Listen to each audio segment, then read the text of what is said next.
All right, we are live. My brother, Max C is in the house. What's happening? How you doing out there? How's it going, brother? Welcome to the show, brother.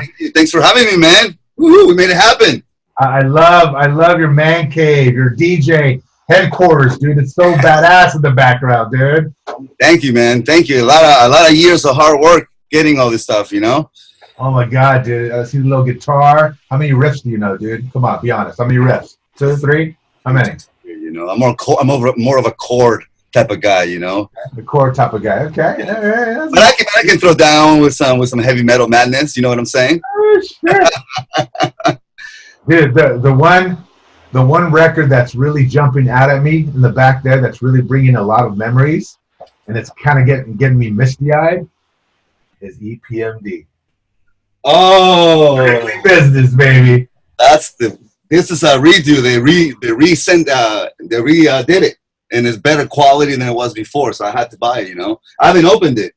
Dude, that's fucking. You haven't opened it? I can't open it. I cannot. It's one of those records you just can't open. It's good quality. I want to save it for the rest of times. Same with the KLF and the Pepe Badrock. I haven't opened those. And same with the J Dilla. None open.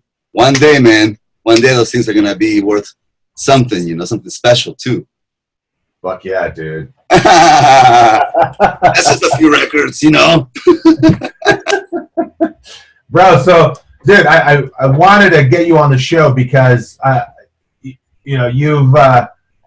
you're a DJ. You're a DJ.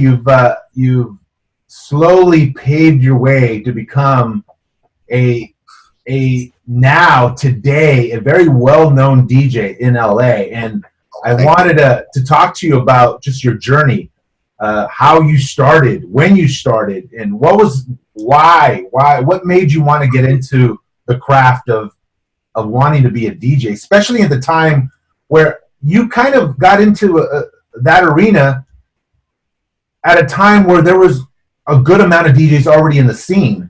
Yeah. So to try to break into that, it definitely was a little bit more of a challenge than it was back when we were all going to undergrounds. 100%. Yes. So dude, the floor is yours, dude. What's your story, brother? Damn, man. So I mean, it all really doesn't begin from being a DJ. It begins from being a music lover. First love was always music. I've always been into music as a child. Growing up with cumbia, salsas in South America. Yes. My mom was really into Ray Conniff, that kind of style of music.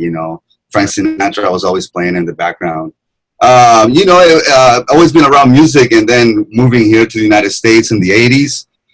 Oh man, I found a love and a passion for this scene and this music. The original rave scene in LA. And I was in high school when this happened, and it just found me by surprise in the parking lot somewhere with somebody playing James Brown Is Dead out of a van, a VW Buzz that I walked up to, and then they invited me to this party. And man, it was somewhere I had no idea where I was going, what was going on, and as soon as I walked into this place, as soon as I walked into this warehouse, dark vibes, everybody's just dancing, and I don't mean dark vibes, I mean like dark warehouse. You don't see anybody's face, the mystery of it. That's it. I was sold. My soul was for this music, for this way of being. It's a culture, it's just like hip hop was a fad. Right. And they thought that it wasn't going to go anywhere, it was just going to be here, come and go. And people thought the same thing about techno, break beats, drum and bass. A lot of this was looked at less, not like it's going to survive. And now it's thriving. It's a thriving scene. It's a business, in many fronts. And I happen to find myself just like in the scene, growing, going out, meeting folks, of different types, different cities, and learning about myself and all of this, because when I got into the rave scene, I was a shell, man. I didn't know who I was. I was trying to find myself, but I felt so welcome. I felt all this love. I felt all this welcoming from this scene, and for me, I was like, okay, I'm in love with this. I got to make this happen. I did. Never stopped going out, But then, in 2000, early 2000 is when I was hanging out with one of my best friends, Frank Ramirez. You may know him. You know, he's the librarian of this music. Shout out to Frankie. Shout out to Frankie. Read One, man, AWR out there if you hear it. So you know, he to me was the original like inspiration to start buying records and listening to them. But for me, it wasn't so much about the blend. To me, I wanted to hear the records like from the beginning to the end because I wanted to hear all of it. You know, I was all this music coming out, D times 2, DJ Dan, Ron Dick, all these guys just killing it. You know, you remember those days. Yeah. And it's just like I wanted to hear those records from the beginning to end. And the only way I could do that was through Frank. You know, I would go to his house, we would play records, we would just go back to back. You know, and then I started realizing, I was like, you know, I love this so much. Why am I wasting so much time? I have bought records, you know, but not like every weekend like now, like today I'm doing, you know. It was different. And then Tractor came out, the digital era started beginning. It was the beginning of the digital era. Tractor was putting out their software, and I realized, you know what? Let's go into this way in the digital time, you know, and let's just make a digital collection of everything that I love. And not just, you know, house music, but electronic music, but everything, you know, everything I love, the old school hip hop, you know, the classic R&Bs, the 80s, you know, new wave, all of it. All the good. I was collecting all of that. And then Napster was out. So I was like on a download spree, you know what I'm saying? That was like every night, man, every weekend. It was like I couldn't go out because I was downloading. I mean, that Napster era was great, you know. I got to learn a lot about music and different styles, world music, you know. And then Frank and I started doing this like private parties, and we were doing these private parties for these rich folks in Irvine, you know. It was through my work, and we were doing these parties, and then I started getting that itch. I started realizing, you know, this is something really magical when people are like having a good time, they're enjoying themselves, and it was just like an '80s party. We were playing '80s music, you know, and then I realized, you know, I want to do this more. I want to really do this. So what year was this, by the way?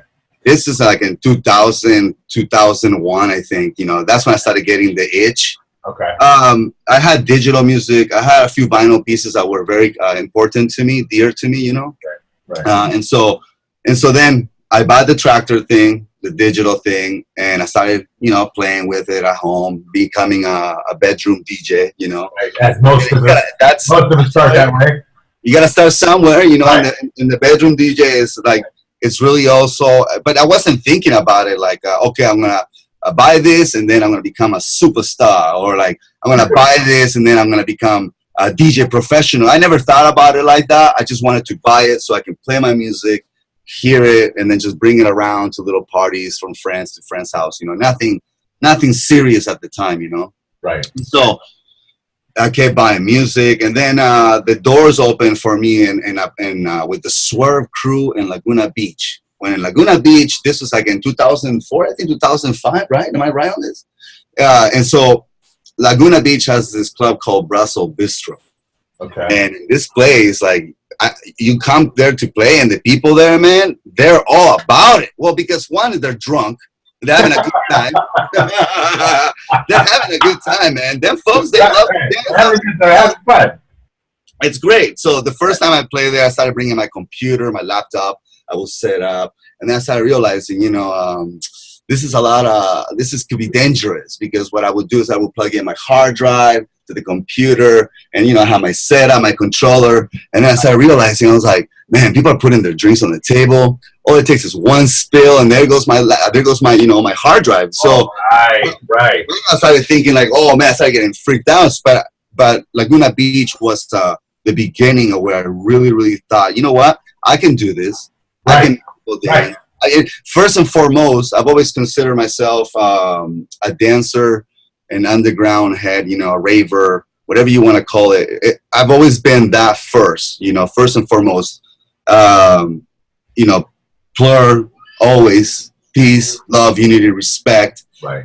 That's my motto in life, you know, and I've been following that for a while now, and it's I can see the gifts that the universe gives you when you're going through that direction of being honest, Plur, all, you know, respecting the way. Because in this industry, man, it's dog eat dog, and this industry it's really, really tough to get into becoming a DJ full time. Is really, really tough. You have to really do a lot of gigs, and Laguna Beach was that, you know, it was a lot of gigs. It was a lot of learning lessons. That's when that's when I was learning who I was becoming as a DJ, really. And so I give big props to my colleague and Eric Torres for bringing me to the Swerve crew at the time that was going on. He was also the inspiration, my colleague, for me to get CDJs and really get serious about it, move away from the computer, move away from the controller, and now evolve into the more modern way, which is the CDJs of every club has, It was too much my fear of burning my damn hard drive.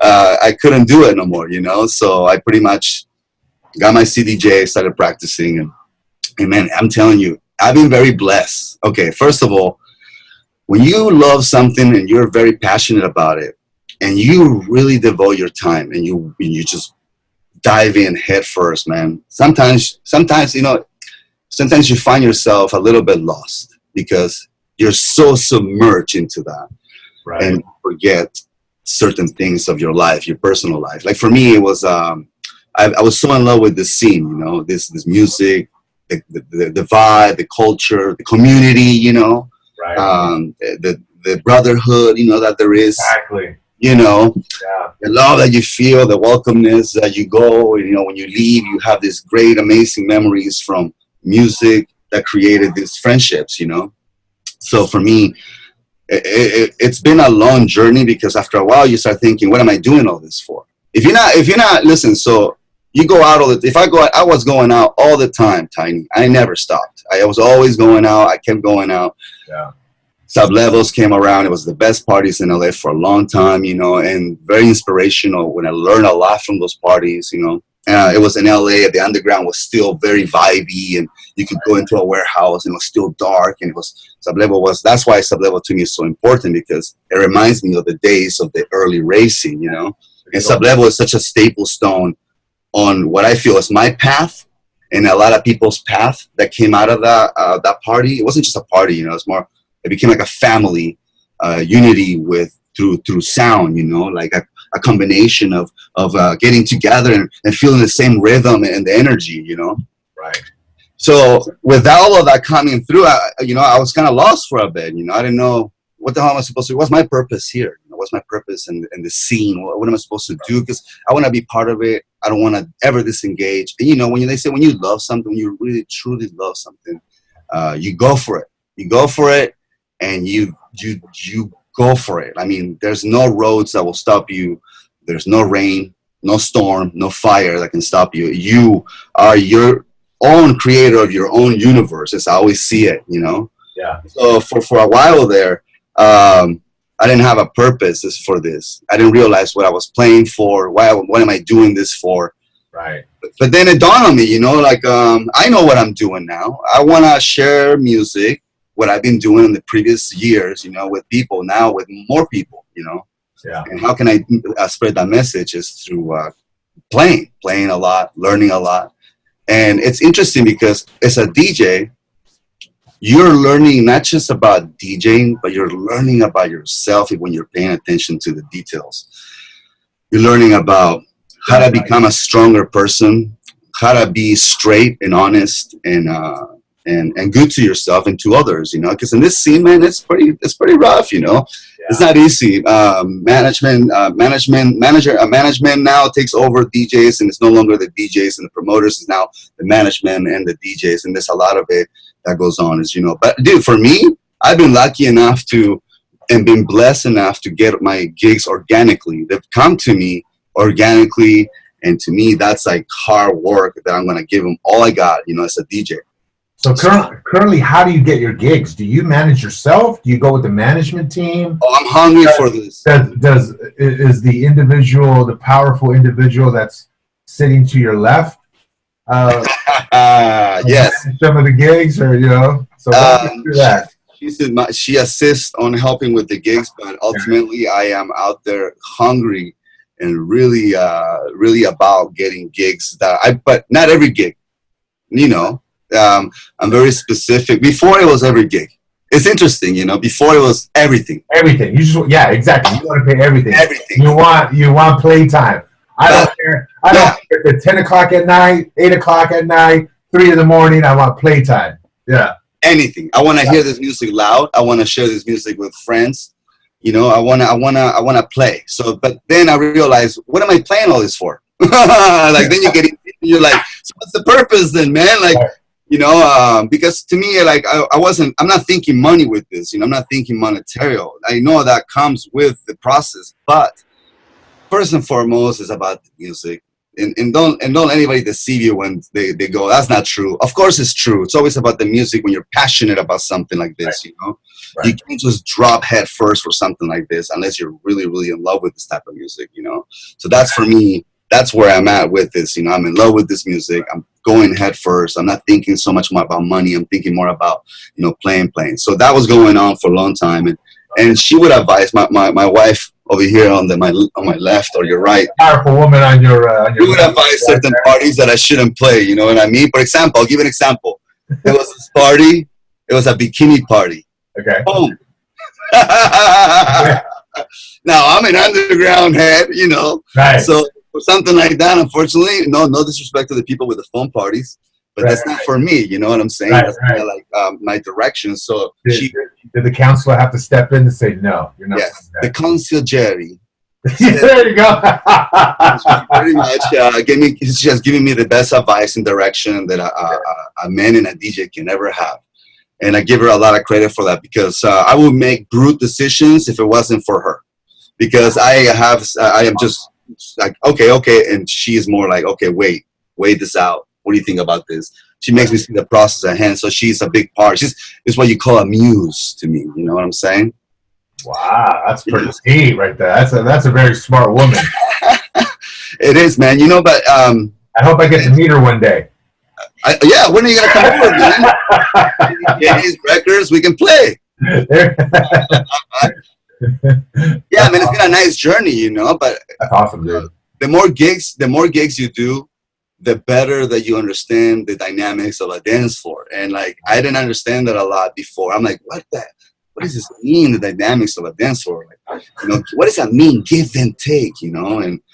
And now I understand the dynamics of a dance floor, and I'm not there yet. You never stop learning or growing. You know, I'm still a baby DJ compared to a lot of these monstruos que están acá afuera. You know, these guys out here like Doc and like, you know, the big guys. You know, they've been doing it way longer than we ever have. So to me, I'm like a little speck in the sand compared to you know, somebody like Doc. But I still have so much growing to do here in this industry, and I still feel like I can evolve in so many aspects. It's never like, oh, I got this and I'm there, you know. There's always a nervousness before gigs. Of course. There's always the butterflies in the stomach, you know, that never ends. So as long as you have that, you're still holding on to that passion. Ay, mi estómago! So, dude, to the listeners watching this, how would you break down your genre? What is it that you DJ? What is your core? Because by the looks of the background, I see hip hop, I see a little bit of everything. So even though you're a lover of music, what is your core? When they hear your name or people want to go see you play, what is your genre? House. I mean, now, but let's define it. All the way, baby. Let's define it, you know, because house is a blender. Right. A smoothie blender where all the elements like soul, funk, R&B, hip hop, 90s, rave, disco, house, tech house, melodic house. Now, I don't believe in that. That's a big wide range of genres, you know, within the house genre, you know. Right. So it's I can say house, but the definition of it's really the soul, funk, disco house that I do, you know, the tech house. The difference of like a speed of heart, like 120 BPM versus 126 BPMs, you know. Right. But it really all depends too, you know, like the event, the type of party I'm DJing, like that's what I have to like have a vision of what I'm kind of going to do, you know. Right. Like music that I think they will. Like for example, a burners party, you're not gonna go play some, you know what I'm saying, like some vocally house. You're gonna go play something more melodically, you know, techier, you know. If you're going to play for some old schoolers, then you want to play something more old school. You know what I'm saying? Of course, right? Of course. But you have to keep yourself. You know, like you have to keep your truth. You know, like if you are, that's why sometimes it's hard to just play the old school, because to me, I'm constantly evolving and growing in the scene. You know, I'm constantly looking for the perfect beat, right? So I'm constantly looking for music. It's constant. It doesn't stop, you know. But old school for me is I like to sprinkle it. You know, I like to just throw one little tiny one in the middle of a set, and that's when I feel like the reactions are the best. You know, because like they're waiting. As soon as you give them that, so it depends really on the crowd. You know, that crowd, the old school crowd, man, they love the old school stuff. You know what I mean? Yeah. So like, the last EDC party I played, I threw like a bunch of like old school classics, and they were just hysteric about it. You know, it depends on the gig. And let's touch on that. You played at EDC for the first, was it when you played there before, but this time was a little different, where now you were actually listed on the actual banner. Yeah. Which kind of blew me away, because for the listeners that don't know, Max and I, we go way back. We've way back. We've known each other, what, 20, 30 years now? And we would go to the first EDC parties and a lot of these. That's right. We didn't call them EDM. We didn't call them raves. We called them undergrounds, is what we call them. Today, they call them whatever. They call them EDM festivals now. Festivals. Right, festivals. And, you know, this year when I went to EDC, it blew me away, because one of the things that I do is I always go to that banner. Okay, I want to see who's playing. And as I was telling Rob yesterday, I always go to 2 rooms typically. The first room I go to is Bass Rush. I don't know what it is. I want to hear drum and bass. Bass Rush. You want that drum and bass? I want to hear drum and bass. I think it reminds me of I told Rob, it reminds me of home, because it reminds me of my brother. It reminds me of the old school. It reminds me of that old. And then I want to hear house, because it reminds me of Doc. And Doc, I met Doc at Flammable Liquid. He was the first big DJ that I've ever met, and he doesn't remember this because it was like so long. But those are the 2 genres that really, really ring true to my heart. So when I went to that banner, and then I was looking at all the drum and bass. Okay, he's playing, and then I'm looking at who's playing in the house area. Okay, look, I'm reading, and I was like, what the fuck? Then wait a minute. Yeah, that was cool. What? I was like, what the fuck? I didn't even know. I had no idea. It's official. I even told Alex. I was like, it's fucking official. He's played here before many, many times. Yeah. It was on the banner. Yeah, it was on the banner. Yeah, I was like, fucking respect to Max. Thank you, bro. That was cool. I didn't even know. I like surprisingly, they're like, yeah, it was because of you, right? That's right. I had no idea my name was on the damn banner. And then we took multiple pictures with it.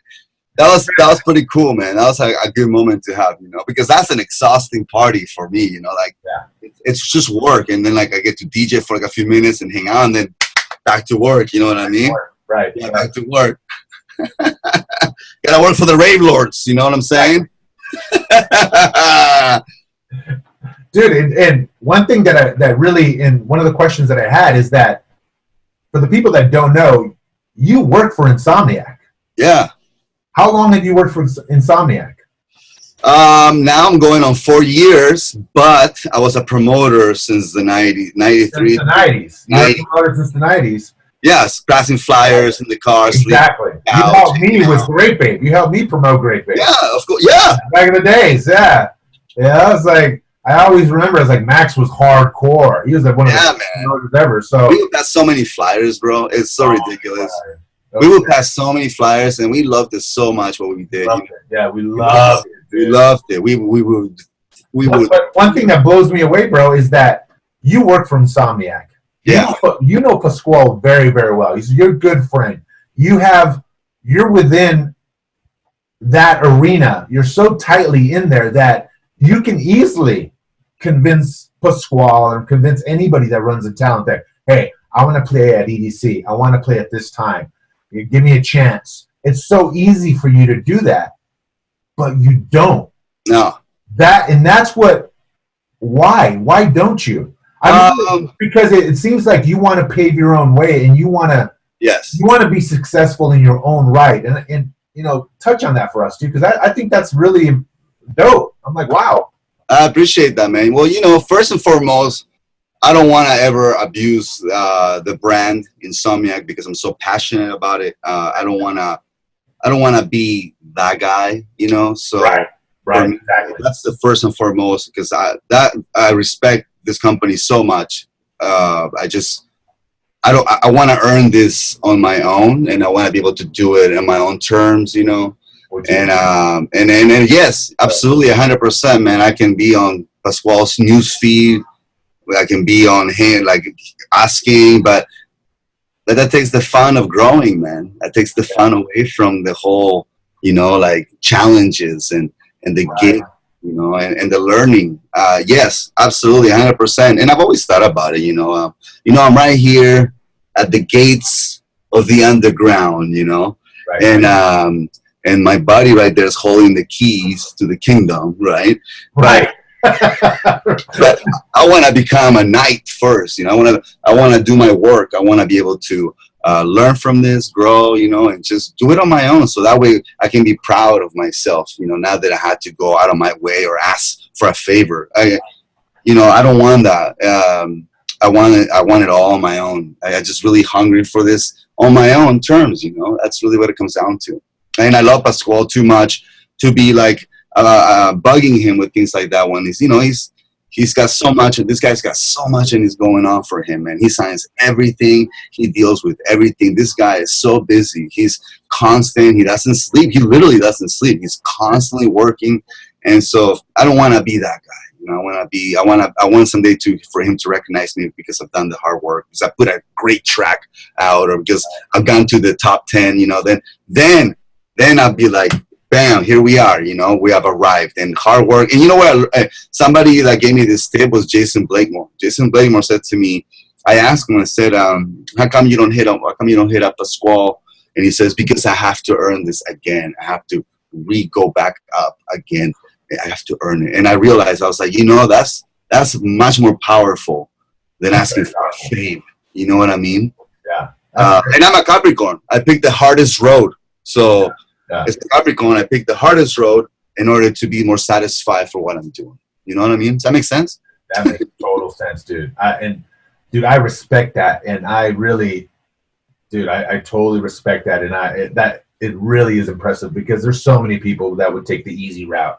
Oh yeah, bro, you're my boy. Hook me up. No, you take the hard route. You want to earn it, and that's totally respectable, dude. I appreciate that. Much love for that, bro. Yeah, I appreciate that, man. That's what's about. Just like just being honest to oneself.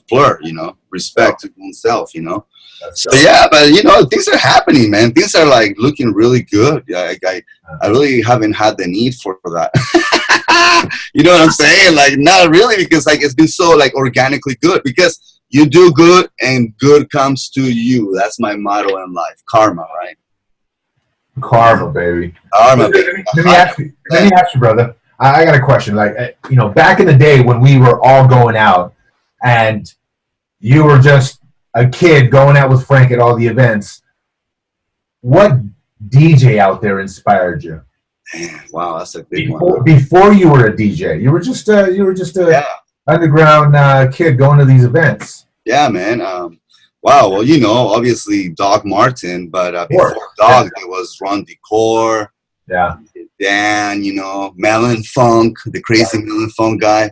Yeah. Hey, Melon Funk, what up, dog? Hopefully you get him on this, right? You gotta get him on this. Yeah, Melon Funk. Yeah, man, you gotta get him on the podcast. Love that guy, man. The Viking himself. DJ Dan was a great inspiration, man. DJ Dan is a great inspiration because he went from the techno sound to a more softy sound of a San Francisco disco house. We all know that, the D-Time parties, those were all techno. Let's not get it twisted, Yeah. Amazing, he's an incredible DJ. Last time I saw DJ Dan was at Desert Hearts, and he played the Monday. We had been there for 4 days, and he played on Monday, and we got up, man, and it was cold, it was raining, we all got up, we went to hear it, and he played D-Times 2 songs, and it was beautiful at that Desert Hearts Festival, man. So it's still an inspiration to this day, back then, and to the future. DJ Dan, Barry Weaver, Ron Decor, Doc Martin. Man, I'm missing so many great DJs. But Moon Pop. Yeah, man, those guys like really. Moon Pop was a big inspiration for a long time too. You know, because Sketchpad and all the things that he was doing, it was like so amazing to hear what he was doing because it was like different, so different. You know. Yeah. But yeah, those were kind of the influences that I've had, you know. But Doc Martin is the biggest one, obviously, because like, yeah, I would go to sub level and literally just sit by the speaker, yeah, and just stare. And people be like, "What are you doing?" I was like, "I'm learning, man. I'm watching." Yeah. Right. Damn. I was like, "Wow, okay." And then I'll go home. Go home. Practice. Like I would do that every weekend for the time the sub level was going on. Like I would go out, come back home, inspiration, boom, boom, and like little by little, he doesn't know this, but he truly is my mentor and a good friend of mine, you know, and I respect him so much, man. Like that guy, he's taught me so much without teaching you so much. You know what I mean? He's taught me about, you know, being good, never burning bridges. He's the only guy I know in the scene that has good like energy with everyone. Everybody loves him. You know this. Everybody loves Doc. You talk about Doc, they love him. He's never burned bridges. I've never heard anyone say anything negative about Doc. I love that, man. I love that. That's amazing.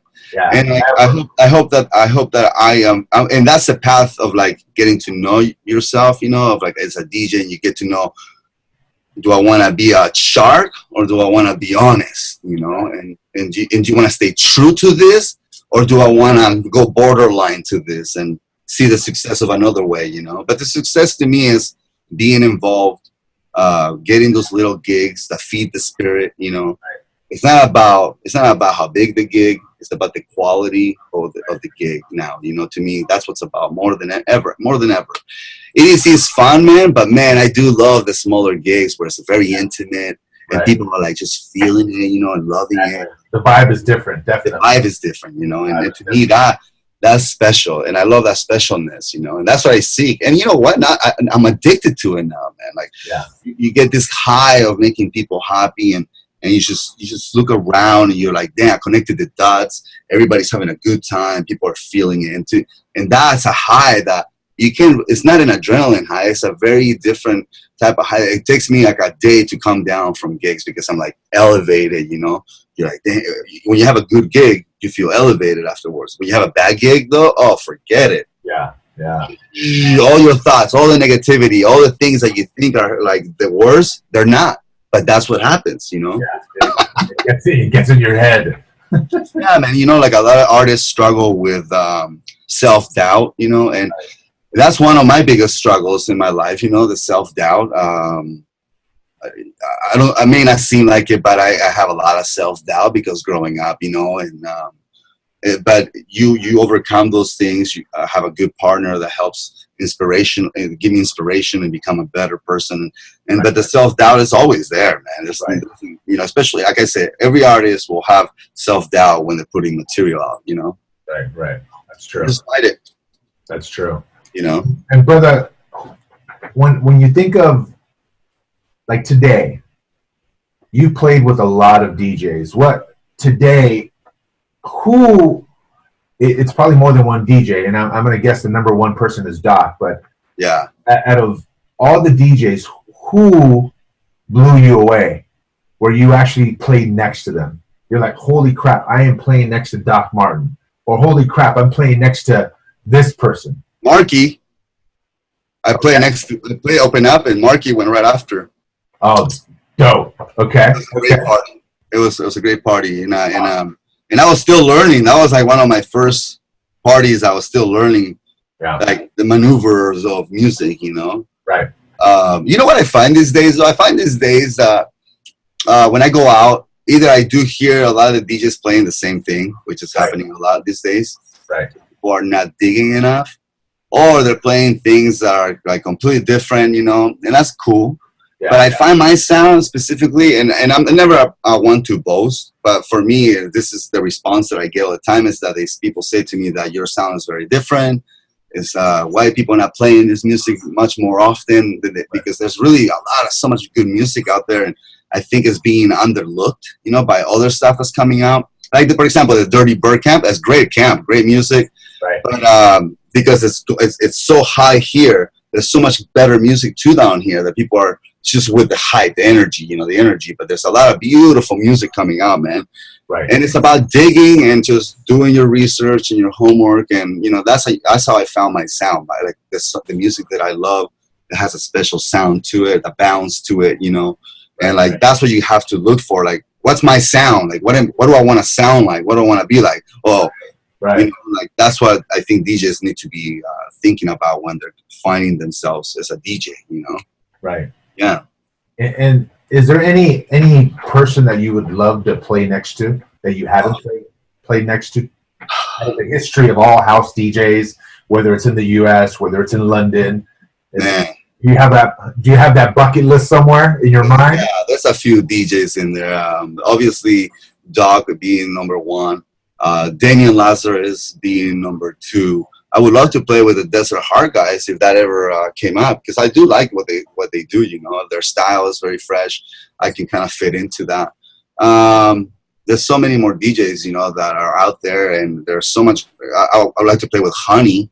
Honey, if you look him up, he's very interesting. He's a Japanese DJ that's very young but has an old soul and collects the most beautiful music ever, man. And he's just like funky, acidy, this real ravey kind of music. I'll send you some links after this so you can link up to it. Yeah, you know, there's so many more DJs out there, man. They just kind of want to, you know, like go back to back, but you gotta find that connection first, you know, like the sound, you know, gotta be the same, you know. I hear a lot of back to back sometimes that they shouldn't be back to backs because one person has such a different sound than others. It's like, yeah, we're going this way, are we going this way, are we going this way? Right. You know, like, so you gotta play with the right DJs all the time too. You know, you can't just like get bookings just because you want to get bookings. You have to be selective. You know, at the end of the day, you have to be selective with your brand, with what you're trying to accomplish. You know, so that way you can look back in your DJ career and go, "Yeah, I had a good ride. It's not bad." You know. One day when I'm old. That's fucking dope, dude. And dude, how do you get your gigs today? Like, what do you do? Do you just call people up? Are you really active in social media? Because back in the day, social media didn't exist for us. Right. Yeah. So, you know, so what kind of impact did social media have on you? And have you managed to really harness the power of social media? No. To get gigs, or how do you get your gigs? Like, what's that process like? I do a process of voodoo that I go through. You know. Okay. I'm kidding, not voodoo. I'm like, voodoo, what? I say I go through a process voodoo. of voodoo. Brujeria. Brujeria. No, you know, man, like, I'm okay, so as the scene evolves, the new promoters come in, old promoters go out, but they still do their thing. New promoters are coming in. So it's all about networking to this day. However you do that, it doesn't matter, you know, the way of doing it, you know, if it's Instagram or Facebook, right? Or if you're doing it face to face, you know, it's all of that. It's all combined, really. You know, I try to go out to events and promoters and to see DJs that I would like to get behind and that I could see myself playing in certain events. You know, right? So I'll go out and introduce myself and be very personable, just like we used to do back in the days when we passed flyers. You know, exactly. But I don't never, you know, Tony, I never introduce myself as, "Hi, I'm DJ Maximus Carnivorous." I don't do that, you know. I'm just Max. I'm just Max. Max, yeah, exactly. I'm trying to keep it real because, like, that to me is like a front, you know. I don't want to do that be a front, you know. I want to be recognized for who I am, and then if a connection happens and then they find out you play, they're like, "Oh, okay." Then they get curiosity, and once the curiosity starts, and we start getting a back-to-back conversation, and a lot of these conversations happen on social media. So I'm not, you know, because we're getting to know each other, they're getting to know what kind of music, what I'm into, and this is how I approach the promoters that I'm interested in playing, you know. And I send a nice email. I'm not a brute, you know. I'm just, "Hey, man, you know, here, check out my SoundCloud.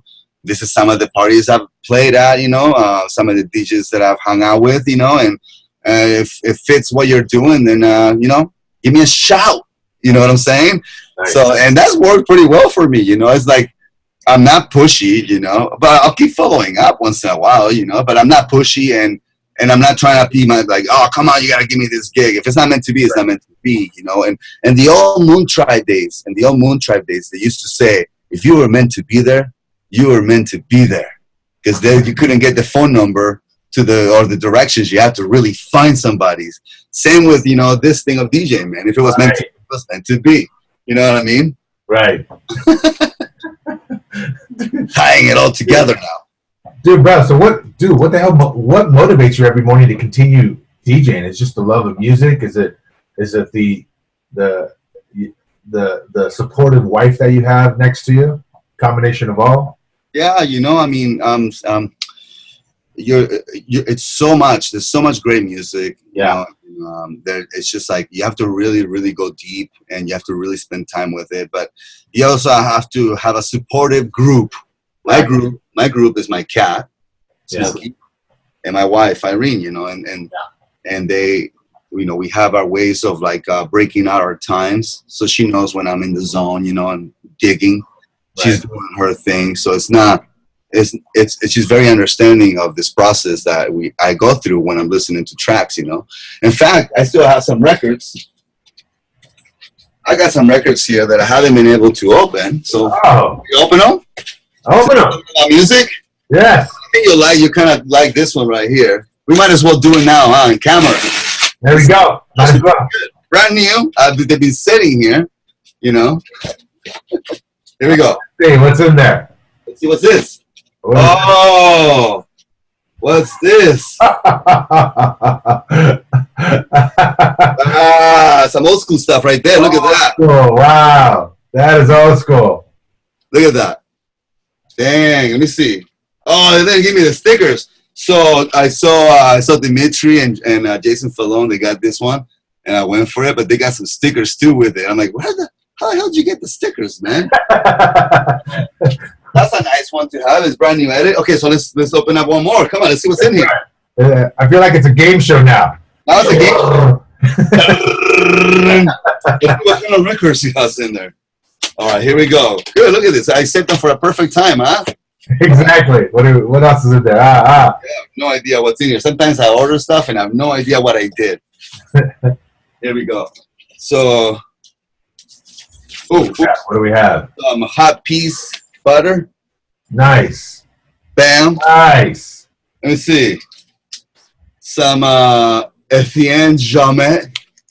Nice. Jamet. Woo. Okay. So I'm really big right now in collecting sevens. Nice. I'm trying to expand my collections of sevens. Let me show you real quick. What is this? Nice. Oh, that's dope. All nice little 7 inches. Nice. Yeah. Big. So like vinyl is still so important to me, you know, like. Yeah, that's the next question I had. Why are you still ordering vinyl in a day where everyone is going digital? At least all the new DJs. Why vinyl? Why? Oh man, it's us, as you know. You have a brother that's collecting vinyl for so long. There's something so special about vinyl, right? I mean, you get to touch it, get to put it on a plate, get to really feel the groove. You got to really look at it to know how it's moving along, where the drop is. You have to really pay attention to it, you know. And then you get the cover, which is nice drawings, you know, art that you don't get from the digital file. I mean, you do, but you don't. Not like this, you know. And if electricity goes out, you can still play records. You know what I'm saying? Right. Just move the damn thing, put a needle on it, you're good to go. Right. Exactly.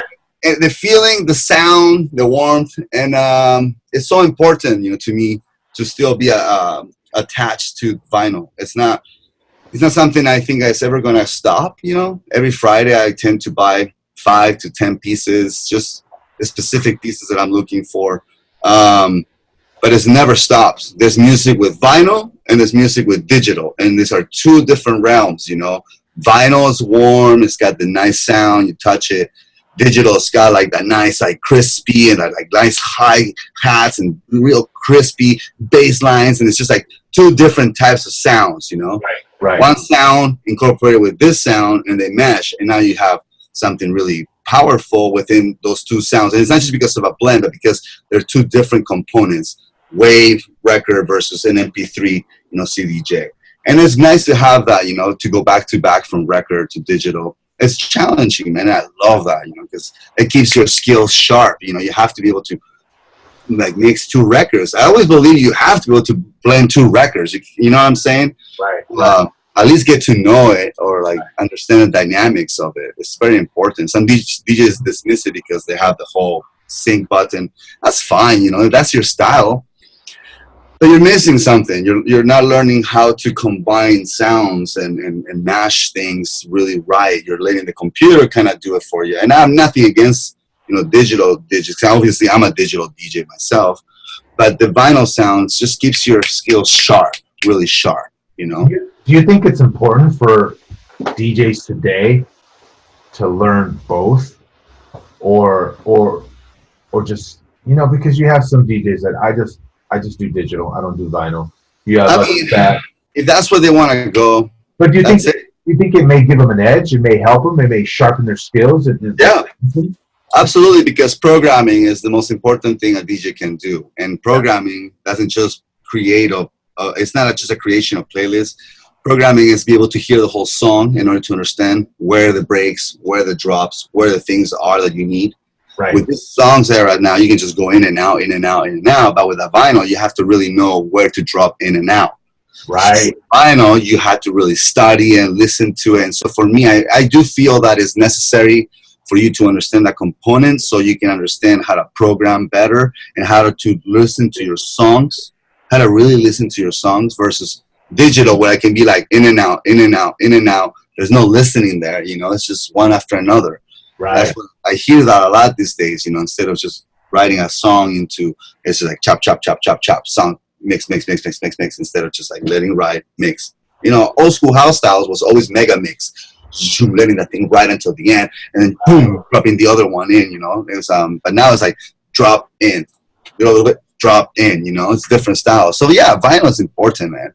But whatever rocks your boat, at the end of the day, whatever rocks your boat, man, I encourage kids I encourage young people, I encourage everyone to, if you love this, if you love it that much and you're buying songs, if you have a hard drive, you got music, I would suggest invest in a controller if that's your thing. Learn from it, because it's something that you need to do if you love this that much. Like for me, this is food, I have to feed myself, right, mix every day so I can feel better, because it's like something that you need, So whatever rocks your boat, man, follow that. That's what's about. That's dope. Dude, and what you've been in the game and DJing for how many years now? Since 2005 now. So 2005. Wow. So over 10 years. Over 10 years, yeah. Not that long.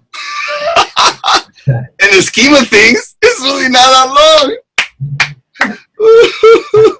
Brother, what kind of advice can you give someone that's watching this and maybe they want to start DJing or they want to learn? What kind of advice can you give somebody trying to come up? Stay your path. Stay passionate. Stay focused. Don't let influences or people with opinions destroy your dream. You wanna stay with your passion. You wanna take it all in, the goods, the bads, all of it, and learn and work hard. Work hard. Dedicate yourself. Find yourself in this, not just as a DJ, but as a person. Yeah. Be good. And stay honest. And that is really the keys of the universe, and be loving, right? Because all these things in your future will affect how you communicate, how you advance, how you are managed by your manager per se, So just work hard. Nobody has an easy road, and if they do, then they also find themselves in problems when they get out there too quickly, Right. So it's always important to stay humble, find something that keeps you rooted, Right. even within yourself, like the struggles maybe that you've had personal, sometimes that can fuel the energy of being a successful person. Sometimes you have to take the negative to make it into a positive. So Right. don't be bad influence. Just stay the course and just do you. That's what's about at the end of the day. You're in this universe. You were put here. It's a gift from the universe. And if you love something that much, then you will follow it and you will find success in it, because that's what happens when you go passionate about something. If you do it, you will find success in it. Now, success is a different type of success for everyone. Some people want monetary success. Some people want they want to be somebody type of success. Right. For me, it's a personal success is making people happy and connecting the dots in a night where people are stressed out and they're coming to hear your music. Because at the end of the night, man, that's what we're doing. We're trying to make people happy. Yeah. We're trying to enlighten their souls and let them forget about the problems outside. So just stay the course. Be good to one another. Don't, stay your path. Don't be jealous. That's another thing. Everybody fights with this, Yeah. Oh, he got that gig. I should have got that gig. Oh, he got that gig. I should, it's a waste of energy. It's a waste of energy. I did it for a long time and it didn't get me anything. Once I stopped thinking like that, once I switched that's when the gigs started coming to me organically. And I testify for this. When you start thinking about it, negativity, you won't get any of that. When you start switching that mentality, you start thinking more about, okay, I need to be better. I need to work harder. I need to do more. Then that's when you become more successful into this. DJing is very tricky. It's a dog-eat-dog world, but it can be good if you know how to manage it right. As they say, work, balance, life, right? You have to be able to manage work, manage your creativity and your hobbies. I don't have that much time to spend. So like for me, I have to really be kind to my hobbies, and try to spend some time. So spend all the time with your hobbies. That's how you're going to learn and become better at what you do in your craft, because if you're not spending time, you think it's going to be quick and easy. Good luck with that. And we'll talk in 10 years from now, we'll see what happens. But as a DJ, find yourself, be positive. Find what your goal Right. is important. What's your short-term goals, long-term goals? What are you doing this for? What's your objective? Is it just for love? Are you trying to make money? Are you trying to be successful in different ways? You're trying to make music. So all those questions you have to ask yourself before you continue on the path of a DJ. You have to be really focused. Focus is where it's at. Focus and be healthy, trying to stay healthy. I've noticed too that, in my DJing, I used to drink, man, playing. And man, that didn't go very well at all. And when I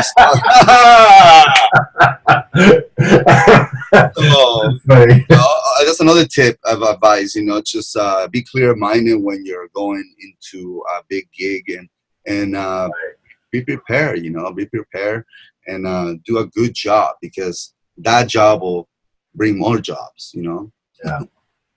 Would you say that today, 2019, is it harder to get success in the area of DJing, or is there more opportunity now?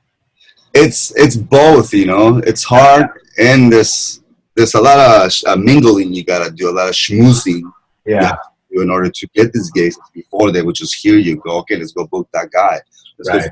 Now it's like who you're hanging out with. And unfortunately, sometimes it is that in LA, who you're schmoozing with. I mean, by like who you're connecting with, what promoters are out there. Can you make a difference in what they're doing, So, yeah, it's difficult. It's not easy, But if you're trying to do this like full time, then yeah, it's very, very difficult. It's very harder. It's much harder. And I'll tell you this, man. I see Doc. He flies everywhere. He's constantly playing. But man, I do really like to have the time to reconnect to myself and have space where I can, go to the beach or like make so being a full-time DJ for me personally is not something that I can do right now. I can do like what I'm doing right now is very part-time-ish, compared to a lot of the DJs that I put in so many hours and all constantly. Right. I can't see myself doing constantly like that. because I have to be able to come back, ground, and do other things, you know, keep the mind fresh. Like these guys are like, this is what they do for a living. They have to constantly, they don't, if he doesn't do gigs, he doesn't get paid, you know, and he doesn't pay his rent. Yeah. Right. You can't eat, you know, so it's a glamorous life. It's a very beautiful way of expressing and being an artist, but it's very hard. It's not easy, you know, going from hotel, being by yourself, you know, like eating alone, flying somewhere else, doing another set. Like it's glamorous. It's amazing sound. It's very hard work. You know, it's a lot of hard work. It could also be a little lonely too, as well. Yeah, very lonely, man. You know, and so I think I'm for myself, I'm in a perfect place in the universe with these gigs that I'm getting. It's not too much, and I can still manage to have fun and, like, you know, enjoy myself as a human and decompress from things, you know. Yeah. So depends. Again, that's what I mean by depends what you're trying to do with the DJ thing, you know, like what you're trying to accomplish. You know, it's something more personal. Is it this cha-ching? Right. You know, what is it? You know, and that's the best question you can ask yourself. Like, what I'm trying to do. And if you want to be a superstar, hey, there's nothing wrong with that, man. You want to be a superstar, Steve Aoki, those big guys, that's fine, you know, that's totally cool. Like, if you can accomplish that, hey, more power to each individual that's trying to do that, you know. Do you think that it gives a DJ an edge if you're able and have the ability to create your own music, or just DJing other people's music? Do you think there's a huge edge there? Because you have 30 years ago, it was very difficult for someone to create their own tracks and their own music. Right. The technology wasn't there. Today, it's a little different. So everyone has the ability to create music. Do you think that gives you an edge these days? Yeah, it's definitely critical and important that you're making music or edits and that you're playing them and that you're giving them out in the community of DJs and producers. You have to.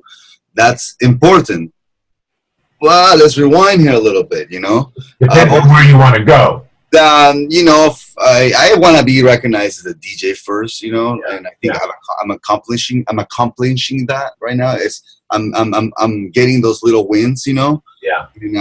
And so I feel like I'm more recognizable today as a DJ, and that's what I wanted. Like that's a passion. DJing is different than programming is different than producing, you know.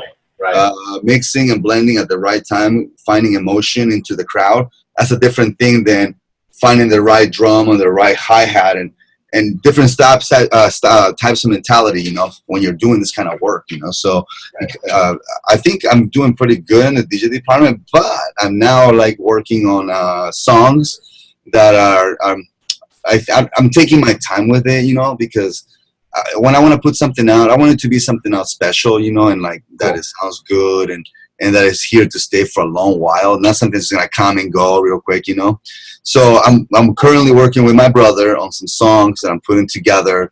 They're more like on a new disco type of vibe, you know, like a Psych Magic style, soul clap kind of style, you know. I'm going for a more mellow, like I'm more like a Latin percussionist kind of music, you know, with like a lot of like synths and words of inspiration, you know. That's what I want. That's the kind of material that I want to make. But it's just finding the time, man. Being a producer requires so much time, you know. Time, man. It's a lot of time there. Oh, so much time, you know. And like you said earlier, man, it really depends on where you want to take it. You know, some people want to go directly to that route. Other people want to really hone their craft and really focus on the DJing aspect and really move people. Because it's nothing like being at an event and just moving people. Like at Focus, dude, it's just so many people playing. The vibe was it was so much love. The energy there was just amazing when I went to go see you play, dude. It was fucking unbelievable, dude. That was really great, man. I didn't expect any of that. I was like, wow, that's pretty cool. Dude, and that niche, dude, you have that small, like you said, it's different when you play a smaller scene with that small niche of people. You feel it more than a bigger event. It's a big difference. Big difference, man. Huge difference, and the energy is different. It's more compressed. You know, the energy is more compressed. You feel it more in the room. Hey, man, those kids, they stayed till the very end. Like I couldn't believe it, man. You know, normally people walk out by 1, you know, 1:30. Those kids stayed till like 2 o'clock, and it was like they were gonna let me keep going, but I was like, I'm gonna put one more, and then I'm pretty much done. Like yeah. And even Josh was like very happy for that, and so yeah, they took care of me. It was good. It was a good gig. It was fun, man. My first time at Focus. Shoot, it was a packed crowd. It's great. That was awesome. Yeah, man. Awesome. Dude, so what other places have you played, dude, throughout LA? Like what places that have you played in the last few months, or what places are you currently about to play in the next few weeks? Give us your schedule, dude. Oh my God! So yeah, I have a party coming up in Riverside. Nice. With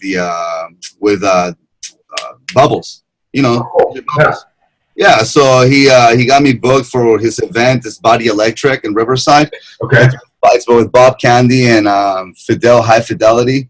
And they do it at 3630 University in downtown Riverside, man. And I heard it's a nice crowd because it's like a college crowd that comes out. So It's a very young crowd. And that's happening next weekend, next Saturday.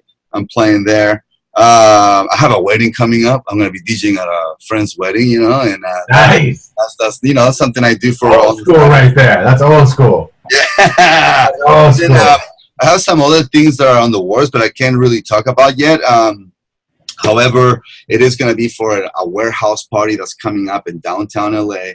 Okay. I can't spill the beans quite yet, but there's that. And then I have another couple. Oh, I'm going to be on Omakase radio show coming up in September. Awesome. So that's looking good. It's constant, man. It's nice. It's not like, and I don't want to be playing every weekend, man, to be honest with you. Like, I want to be here and there and little bits and pieces of me out there, like, so that way people don't get so burned out of Maximus C. Right. I play Lighting in the Bottle. That was a nice festival. Dude, yeah, touch on that, dude. That's a nice event, bro. It's been going on for years. You played it in the Lighting in a fucking bottle, dude. Yeah, that was a great, very nice. Patricio booked me and brought me on the stage. The favela stage. Sorry about that. Yeah, the favela stage, man. It was great. It was in the afternoon. It was on a Sunday. Oh, that's going, and it was the only place that had like real nice, covering from the sun, because it was really it was hot, man. It was hot. Yeah, it was hot. Yeah, they had like issues the day before with rain, where it took people out. It was pretty wild when we got there, But it's a nice party. It's a good event. It's a nice festival. I love that event. I used to go to that event many years ago. So very hot. Yeah, us light-skinned people, woo. Can't take it, dude. We can't take it. Look, I'm hot right now. Dude, when I seen you that you were playing there, I was like, dude, that's dope. He's playing that Lighting in the Bottle. That's awesome, dude. Yeah, man, that was a good party. Oh, and then Electric Beach at what party was that? Escape. I played the Electric Beach Escape, and I was dressed. That's right.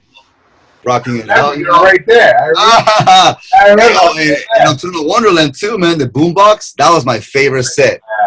That set is people's favorite set of mine, and I get this all the time, man. Where at Nocturnal Wonderland? Nocturnal Wonderland, the boombox. Boombox? Yeah, the boombox. I'll send it to you so you can hear it. That's dope, dude. That set people really enjoy because I was very comfortable. I was in my zone. It sounded good. It was clean, nice setup. It was perfect. And when those elements are perfect, it was a nice set, man. And then that's the one. That's one of my mixes that has got the most hits of people listening to it. Yeah. So that's cool. Dude, that's awesome, dude. So, dude, where can people find you? Do you have social media? You have, plug it all, baby. Plug it all. All right. Well, so pretty much like on Instagram, you can find me under Maximus Carnivorous. I know quite. Wait, back up. Yeah. Before you start lighting the other ones, why Carnivorous? For people that don't know. So when I first started, I was like, okay, I gotta come up with some sort of name, Yeah. This name's gotta carry on, and it's gotta be something like different, And I don't. Right. And what am I right now? What am I? At the moment, at those days, I was really hungry. I was really hungry for this. Right. I'm still hungry for it, but not as hungry. But I'm still hungry. So I was very carnivorous because I'm hungry for the beats. So I was like Coyote. Remember watch Coyote? That's so deep, dude. That's so deep. The carnivorous, ting! Maximus Carnivorous, in parentheses. Wild E. Coyote, ting! Yeah. Remember? So like I took it from Wild E. Coyote, basically. Okay. Yeah, so it's Maximus Carnivorous. But then in the evolution of all of this, Tiny, I find myself that my name is way too long. And for flyers, it makes a problem. And for people trying to find me, has created a problem. So now that I'm in my more mature stage of DJing, I've changed my name to Maximus C, and I compacted it. So that way, it's more profesh, sounds good, and it's easy to find me. You see what I'm saying? Right. Okay. Makes it easy, dude. So on Instagram, I'm Maximus C or Maximus Carnivorous. Okay. On Facebook, pretty much just find me under Maximilian Rojas. And then from there, you can find my artist profile, my tribal underworld, and my radio show, the True School Beat Show, which I'm bringing back with some new artists that I'm exposing from San Diego, you know. Okay. But all of this takes time. I'm in the process of all of this, you know. And then on SoundCloud, just find me. You can find me under Maximus Carnivorous or Tribal Underworld on SoundCloud. It's under those two names. You can find either one. And then I have over, I think, 33 sets from different parties and events that I've posted on there. And they're all individually different, you know. I try to not play the same things on different sets. Right. I feel like that's like a waste, you know. But once in a while, one song will make its way on two sets, you know what I mean? Right.